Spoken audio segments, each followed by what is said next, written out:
was standing in the kitchen of Marcus's family home, drying champagne flutes from the engagement party, when I heard Patricia's voice echo from the hallway. My future mother-in-law spoke in that tone she used when she wanted people to listen. Clear, loud, deliberate. "I'm telling you, Rebecca, Maya is using our family. She sees Marcus's success and thinks she's found her meal ticket." I froze, soapy water dripping from my fingers back into the sink. My heart hammered against my ribs. The flute nearly slipped from my grip. Patricia continued. "She works at some non-profit, barely making anything. Meanwhile, Marcus is a VP at the firm. You do the math." Rebecca, her sister, murmured something I couldn't make out. Patricia laughed bitterly. "Mark my words, this wedding is going to be our burden to carry." I set the glass down carefully, fighting the urge to march out there. Instead, I stayed frozen, replaying her words in my head. Using the family. Meal ticket. The accusations stung like acid. I met Marcus 3 years ago at a charity gala I'd helped organize. He was there representing his investment firm, and I was coordinating donor relations for the Children's Literacy Foundation I worked for. He approached me during the cocktail hour, curious about our mission. We talked for 2 hours straight, oblivious to everyone else. He loved my passion for education equity, and I admired his genuine interest in giving back. Our connection felt natural, effortless. He never once mentioned his family's wealth, and I never asked. We fell in love over late-night conversations about books, shared dreams of travel, and Sunday morning pancakes in my tiny apartment. Marcus was kind, thoughtful, and grounded. His mother, Patricia, was a different story. From our first meeting, she scrutinized everything: my outfit, my job, my background. She'd smile tightly while asking pointed questions about my career prospects. I tried to win her over, but nothing ever seemed good enough. Patricia came from old money, the kind that believed wealth was a marker of character. Marcus's father had built a successful real estate empire, and Patricia acted as if their fortune made them superior. She chaired charity boards and hosted elaborate dinner parties, but her kindness felt performative. Behind closed doors, she was cold and calculating. She'd made it clear from day one that she expected Marcus to marry someone from their social circle, someone with a trust fund and the right last name. I was neither. My parents were hard-working middle-class people who'd saved every penny to send me to college. I'd worked 2 jobs to graduate debt-free, then poured myself into non-profit work because I wanted to make a difference. But to Patricia, my choices meant I was poor, desperate, and opportunistic. She never said it directly to my face, but her comments were laced with condescension. "How quaint, working for charity," she'd say, as if my career was a hobby. After overhearing her conversation, I couldn't shake the hurt. That night, Marcus found me sitting on the porch, staring into the dark. He sat beside me, taking my hand. "What's wrong?" he asked gently. I hesitated, then told him everything. His jaw tightened with anger. "She said that." His voice was low, controlled. I nodded, fighting back tears. Marcus pulled me close. "Maya, don't listen to her. I know who you are, and that's all that matters." But it did matter. Patricia's opinion had weight in his family, and I couldn't ignore the fact that she was poisoning people against me. Marcus promised to talk to her, but I knew it wouldn't change anything. Patricia had made up her mind about me long ago. I went home that night feeling hollow. I loved Marcus fiercely, but his mother's hostility cast a shadow over everything. I wondered if I'd ever be accepted, or if I'd always be seen as the outsider who didn't belong. What Patricia didn't know, what almost no one knew, was my real story. 5 years ago, I created an app called ScholarPath.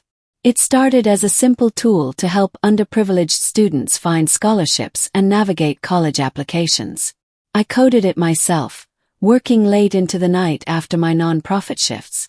I never expected it to grow, but it did. Quietly, exponentially. Within 2 years, ScholarPath had millions of users. Schools and organizations began licensing the platform. Corporate sponsors paid for premium features. The revenue climbed steadily, and I reinvested most of it back into free services for students who needed them most. But I also set aside a significant portion for myself. By the time I met Marcus, Scholarpath had made me incredibly wealthy. Over $18 million in net worth. I'd never told him the full extent of it. I lived simply, drove a modest car, and kept working at the nonprofit because the mission mattered to me. Money was just a tool, not my identity. I kept Scholarpath under a holding company with a discreet name, managed by a lawyer and a financial advisor I trusted completely. There were no flashy press releases, no media interviews. I valued my privacy and didn't want attention. The app continued to grow, but I stayed in the background. A few close friends knew, but I'd asked them to keep it quiet. I didn't want people treating me differently because of money. When Marcus proposed, I considered telling him everything. But something held me back. Maybe I wanted to be sure he loved me for me, not for what I had. Or maybe I feared that revealing my wealth would change the dynamic between us. Either way, I stayed silent. Patricia's accusations gnawed at me, though. She thought I was a gold digger leeching off her son. The irony was almost funny. I could have bought and sold their family estate twice over. But I wasn't going to announce that to prove a point. Not yet, anyway. Wedding planning became a minefield. Patricia inserted herself into every decision, overruling my choices and dismissing my input. When I suggested a garden venue I loved, she wrinkled her nose. Too informal, she declared. She pushed for a country club her family had belonged to for generations. I tried to compromise, but Patricia wasn't interested in my opinion. She wanted control. Marcus tried to mediate, but Patricia was relentless. "This is a family event," she'd say, as if I wasn't about to become part of that family. She criticized my dress choices, my color palette, even my guest list. "Do we really need all these non-profit people?" she asked disdainfully. I bit my tongue so many times I thought I'd draw blood. My parents noticed the tension.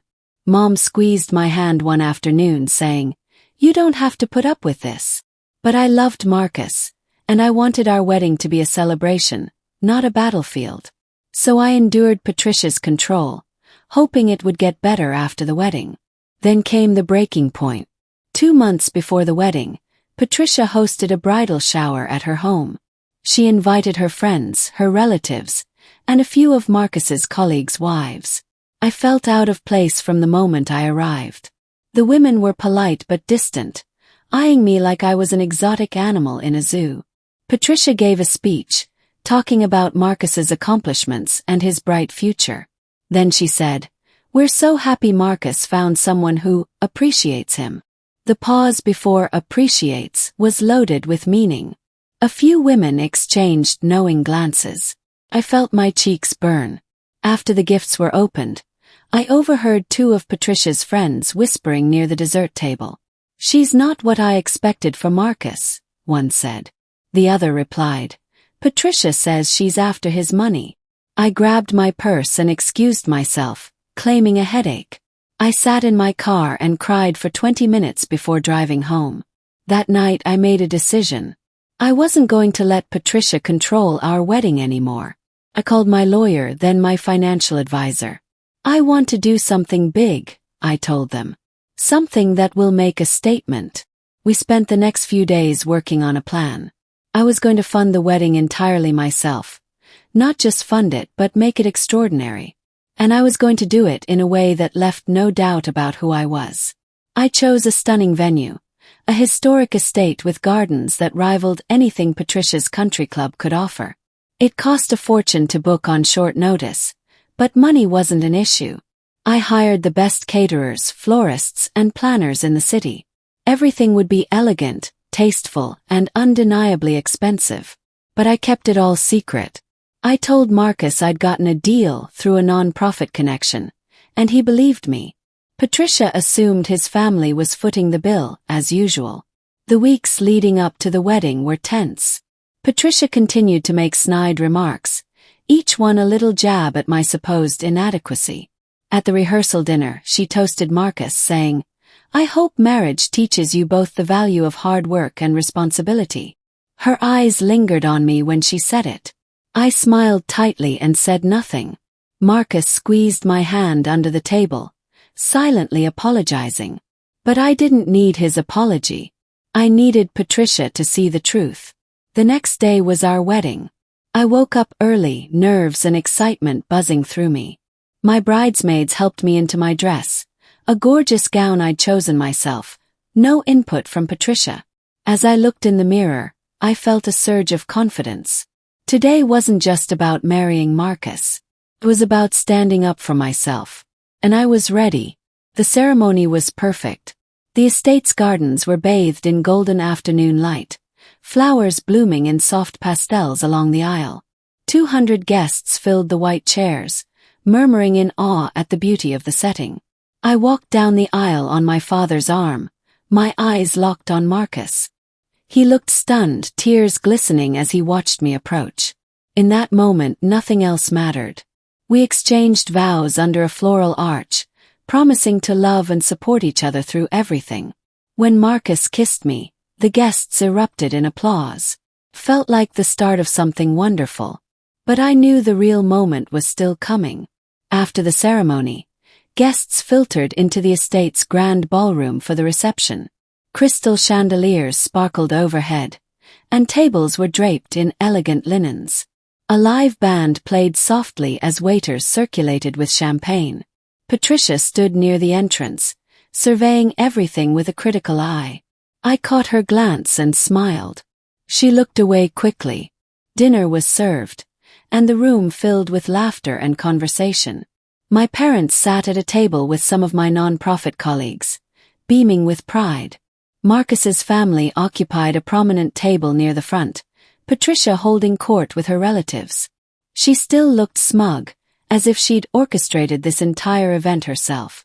Little did she know. After dessert, the MC, a professional I'd hired, took the microphone. Ladies and gentlemen, before we open the dance floor, we have a special announcement. The room quieted. I felt my heart rate spike.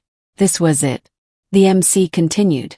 Tonight's celebration was made possible by an extraordinary act of generosity. The bride, Maya Chen, has personally funded this entire wedding. Gasps rippled through the crowd. Patricia's face went pale. The MC smiled warmly at me. Maya is the founder and CEO of ScholarPath, an app that has helped millions of students access education. Her work has generated significant success, and she chose to invest in this beautiful day for all of you. The room erupted in applause. People stood, clapping and cheering. My parents looked shocked, tears streaming down my mother's face. Marcus stared at me, eyes wide with disbelief and pride. But I was watching Patricia. She sat frozen, her mouth slightly open, her face flushed with humiliation. Her sister Rebecca leaned over, whispering something, but Patricia didn't respond. She just stared at me, as if seeing me for the first time. The MC wasn't finished. Maya's generosity extends far beyond tonight. She has donated over $2 million to educational charities in the past 3 years alone, funding scholarships, libraries, and mentorship programs. She is a remarkable woman, and we are honored to celebrate her and Marcus tonight. More applause. Marcus stood and walked over to me, pulling me into a tight embrace. "Why didn't you tell me?" he whispered, his voice thick with emotion. Smiled. "Because I wanted you to love me for me." He kissed my forehead. "I do. I always have." After the announcement, the atmosphere shifted. People approached me with congratulations, admiration in their eyes. My non-profit colleagues hugged me, thrilled that my success was finally public.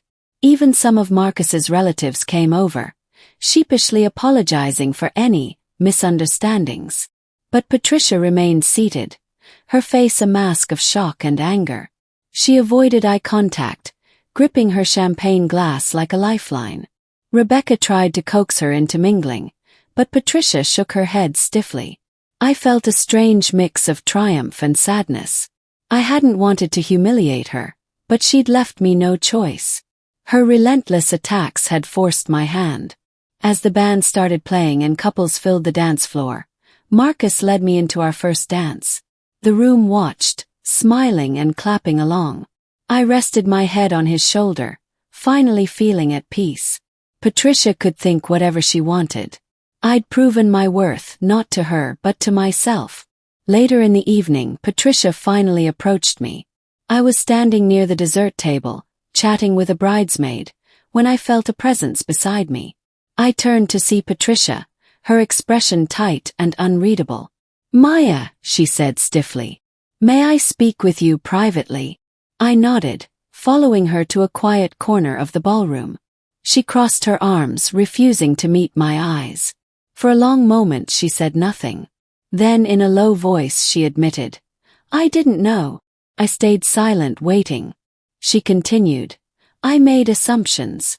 I was wrong." It wasn't quite an apology, but it was the closest Patricia would probably ever come. I could see the struggle on her face, pride warring with humiliation. "I judged you unfairly," she added quietly. Took a breath. "Yes, you did." She flinched slightly. I continued, "I don't need your approval, Patricia. But I do need your respect. I love your son, and I'm going to be part of this family whether you like it or not." Patricia looked at me then, really looked at me, and I saw something shift in her eyes. Maybe it was respect or maybe just resignation. "I can see that now," she said. "I was trying to protect Marcus, but I was wrong about you." I nodded slowly. "I understand wanting to protect him. But I'm not your enemy." She swallowed hard. "I see that." We stood there awkwardly for a moment. Then, surprising me, she extended her hand. I shook it, feeling the tension between us ease just slightly. It wasn't friendship, not yet, but it was a truce. As she walked away, I exhaled deeply. Marcus appeared at my side, slipping his arm around my waist. "Everything okay?" he asked. Smiled. "Yeah. I think it will be." The rest of the night passed in a blur of dancing, laughter, and celebration. I felt lighter than I had in months, free from the weight of Patricia's judgment. The next morning, Marcus and I left for our honeymoon in Santorini. As we boarded the plane, I reflected on everything that had happened. I'd spent so long hiding my success, afraid of how people would react. But the truth had set me free. I didn't have to shrink myself to make others comfortable anymore. On the plane, Marcus held my hand, gazing at me with wonder. "I still can't believe you kept that secret," he said, shaking his head. I laughed. "I wanted to be sure you loved me for the right reasons." He squeezed my hand. "I fell in love with your heart, Maya. Everything else is just a bonus." Those words meant everything. As we flew over the ocean toward our new adventure, I felt a profound sense of peace. I'd faced Patricia's cruelty, protected my truth, and emerged stronger. And now I had a partner who truly saw me. The future stretched out ahead, full of possibility. When we returned from our honeymoon, life settled into a new rhythm. Marcus and I moved into a beautiful home we'd chosen together, one I'd purchased outright, though I let him believe we'd gotten a mortgage. I continued working at the nonprofit, but I also began taking a more active role in Scholarpath's expansion. With my identity now public, I could finally step into the CEO role fully. I hired a new team, launched additional features, and partnered with universities to broaden our reach. The app's impact grew exponentially. Marcus supported me completely, attending events and celebrating every milestone.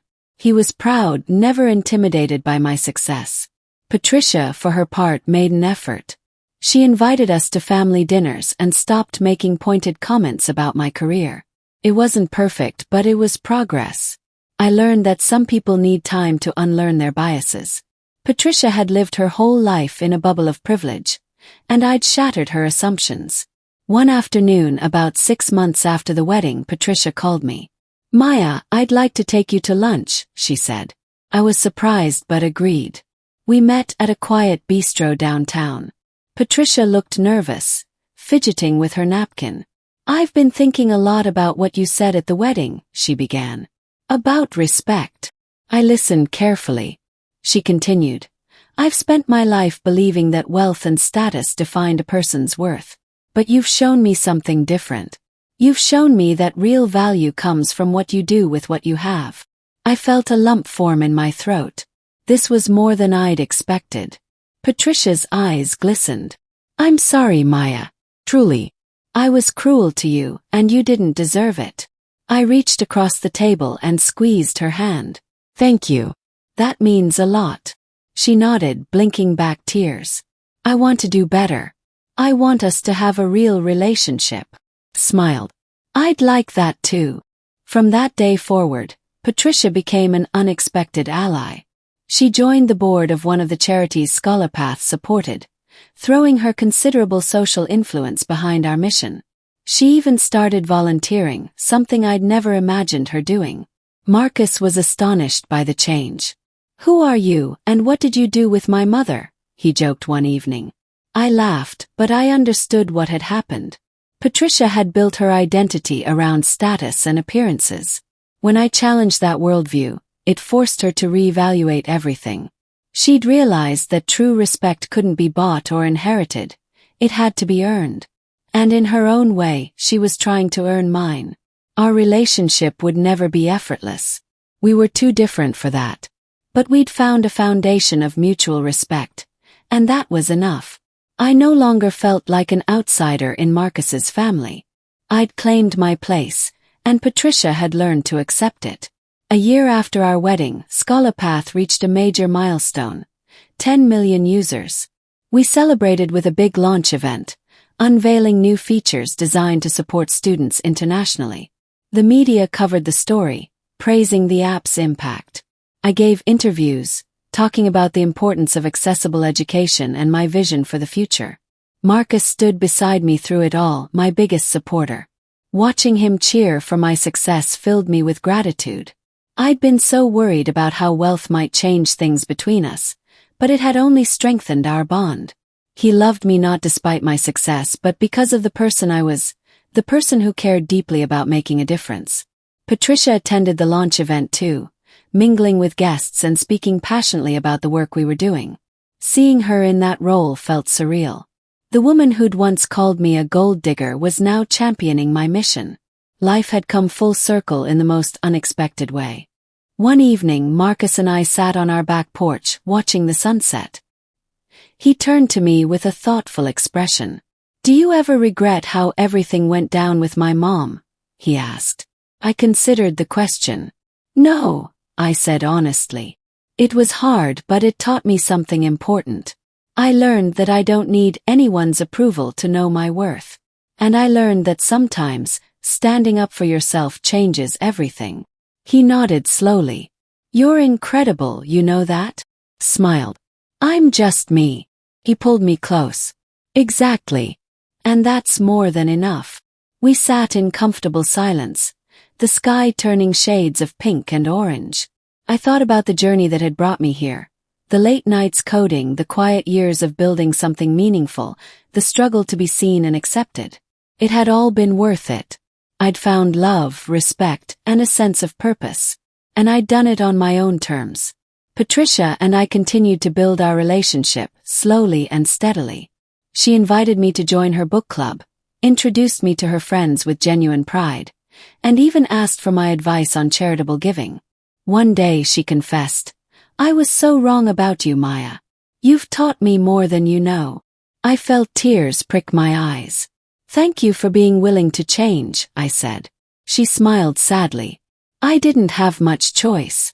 You made it impossible to ignore the truth. We laughed together, the sound light and genuine. It was a moment I'd never imagined possible a year ago. People can surprise you, I realized. Even the ones who hurt you most. Growth isn't linear, and forgiveness isn't always easy. But sometimes it's worth the effort. Patricia would never be a warm, maternal figure. That wasn't who she was. But she'd become something else. A respectful, supportive presence in my life. And that was more than I'd ever expected. As the years passed, Marcus and I built a life filled with purpose and joy. We traveled, explored new passions, and supported each other's dreams. Scholarpath continued to thrive, expanding into new markets and helping millions of students worldwide. I poured my heart into the work, Knowing that every scholarship awarded, every barrier broken, was a testament to the power of perseverance. Marcus launched his own venture, a socially responsible investment firm focused on education and sustainability. We became partners in every sense, building not just a marriage but a shared mission. Patricia remained involved in our lives, attending family dinners and celebrating our successes. She never fully shed her old habits, but she'd softened in ways that mattered. My own parents watched all of this with quiet pride. They'd always believed in me, and seeing me thrive brought them deep joy. I made sure to honor them, funding a community center in their name and ensuring they never had to worry about anything. Looking back now, I see that wedding day as a turning point. It wasn't just about proving Patricia wrong, though that felt satisfying in the moment. It was about reclaiming my narrative and refusing to be defined by someone else's limited perspective. I'd spent so long hiding my success, worried about how others would perceive me. But the truth was, my worth had never depended on their approval. I'd built something meaningful, lived according to my values, and found love with someone who saw me for who I truly was. Patricia's accusations had hurt, but they'd also pushed me to stand up for myself in a way I'd never done before. And in the end, that moment of revelation hadn't just changed how Patricia saw me, it had changed how I saw myself. I was no longer content to stay in the shadows. I was ready to own my success, share my story, and inspire others to do the same. And as I stood beside Marcus, watching the sunset from our home, I knew that this was just the beginning.